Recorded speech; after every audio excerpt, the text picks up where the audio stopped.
Hi, I just wanted to send you a short video of the BMW M5. It's finished in the choice Monte Carlo blue with a full black leather interior. It's one that a good customer of ours had owned for its first 7,000 miles, and then we sold to another good customer who's thoroughly enjoyed it for this last 2 years, and it now has a nice mileage of 16,000.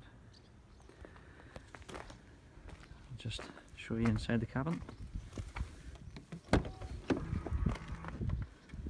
As you can see, it's very tidy, just all across its switchgear. It's been carefully looked after.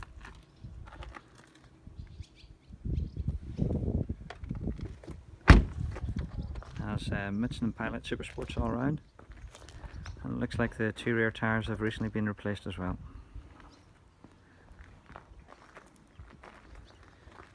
It'll be sold with a fresh service through BMW.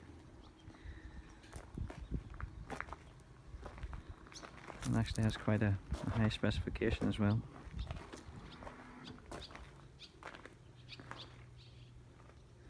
I'll just show you inside the driver's area. As you can see, once again, just the driver's seat. Just everything's very tidy. And God willing, that gives you just a bit of an idea of what this car's like.